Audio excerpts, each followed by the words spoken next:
Ladies and gentlemen, welcome back to a brand new video of 7 Deadly Sins Grand Cross of Light and Darkness. And today's episode I want to go ahead and do is get back to this game, get back to the YouTube grind.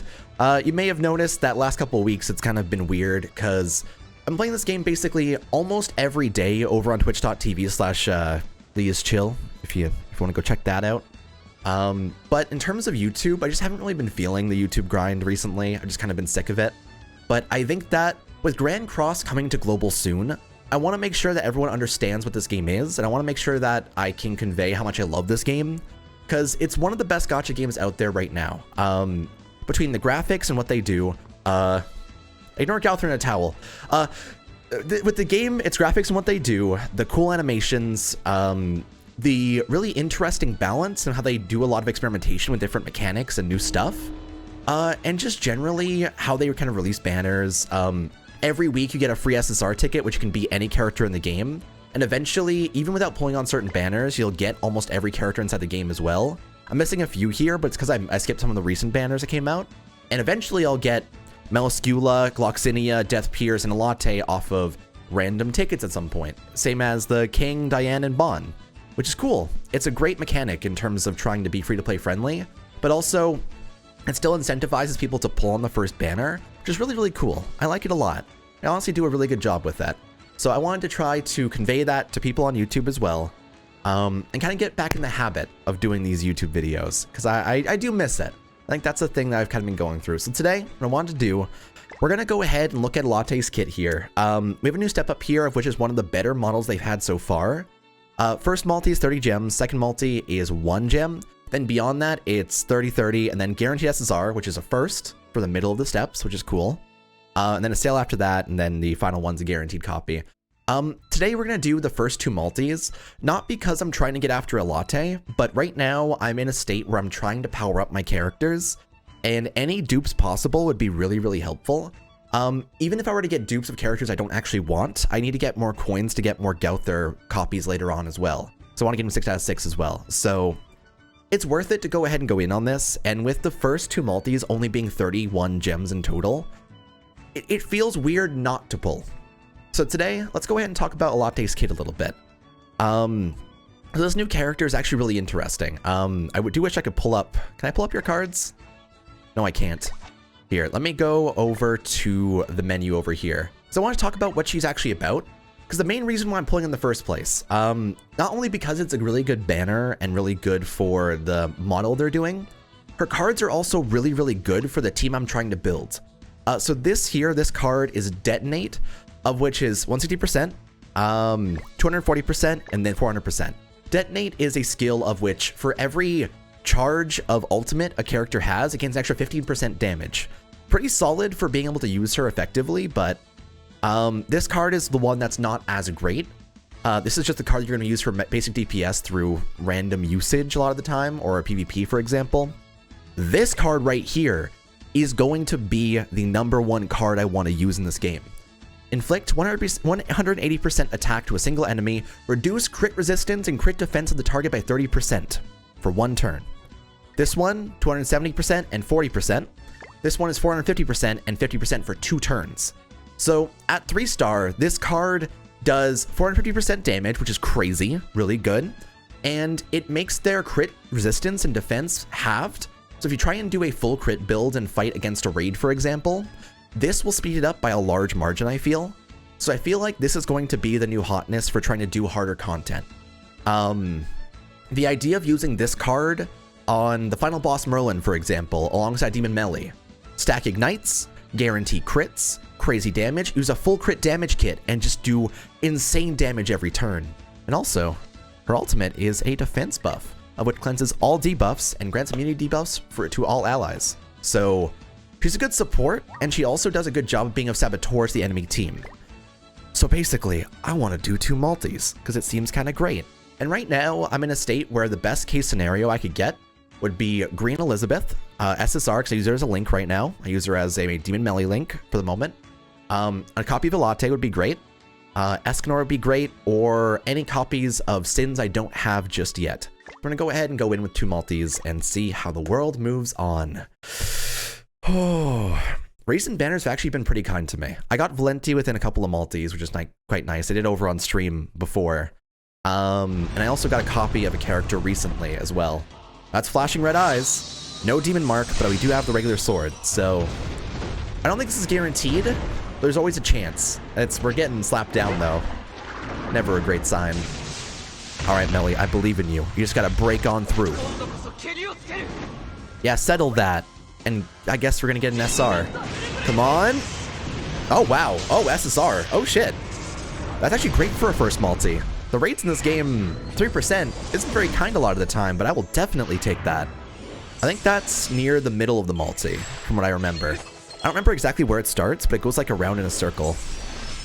It's like counterclockwise, I believe. I think it starts at the top left and goes around. I don't know. I'm just thinking of like a rotary phone, and like you go all the way around and then stop. Oh, no, it's here. Oh, shit. So this is one of the characters I was missing inside the game, Gloxinia. I will absolutely take that. That's going to be really nice. So I don't want to run King Bram, right? Right now at this time, King Bram is my most troublesome team I fight and my least favorite, but I guess I can do the best build now with Gloxinia. The fairy meta hurts me, and I intentionally avoid it if I can, but I mean, if the world wants to give me Gloxinia, I guess I'll try it out at some point. Because I do want to try out some different teams for PvP. Right now I have like 2 or 3, no, I'm up to 4 total like really good PvP teams. And they're all good for different reasons, but Gloxinia, Hellbram, King, and then Elaine would probably be one of my next ones I want to try and build.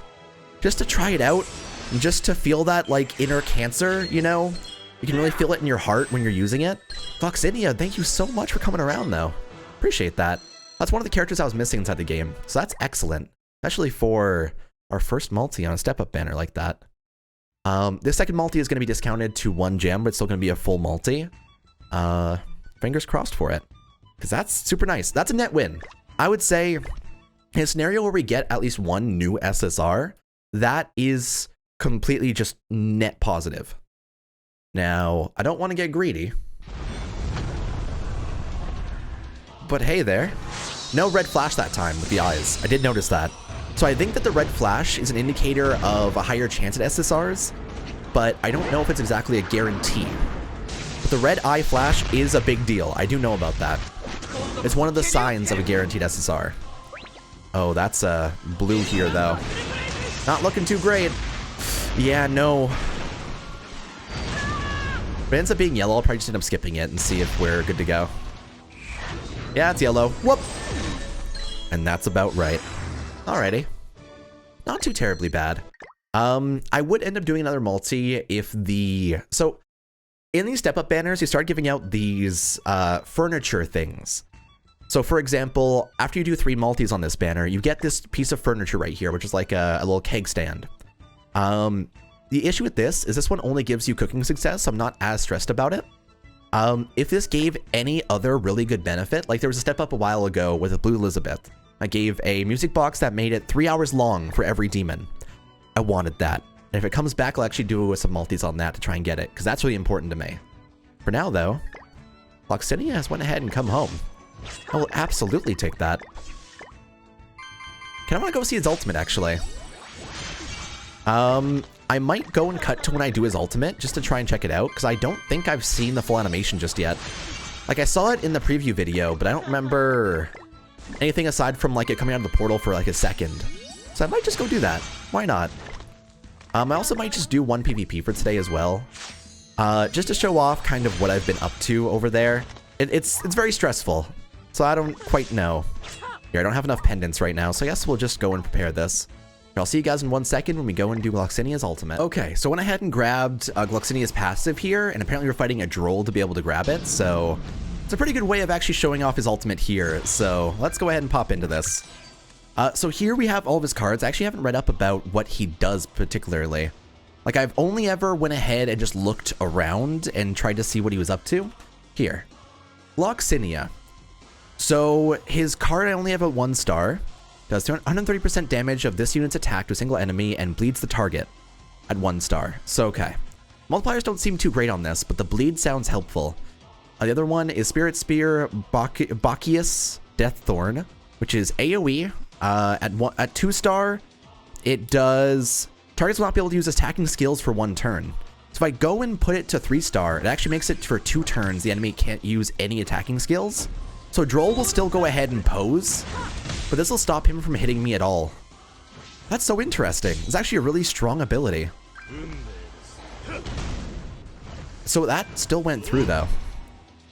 Strange. Targets will not be able to use attacking skills for 1 turn. So I wonder if that didn't count as an attacking skill. Interesting. We're going to use his ultimate here, of which seems to be 1 enemy with a bunch of damage for 560%. Okay. Not too crazy. Just a single target. Big boom. He summons a portal to the other dimension.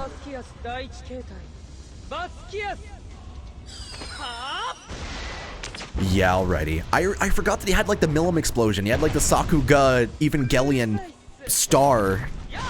It's good stuff. And that's good to go.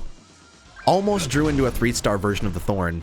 I kind of just want to finish him off with the Thorn, actually. No, he bled to death. Never mind. We're good. See you later, Droll. I actually like his abilities quite a bit.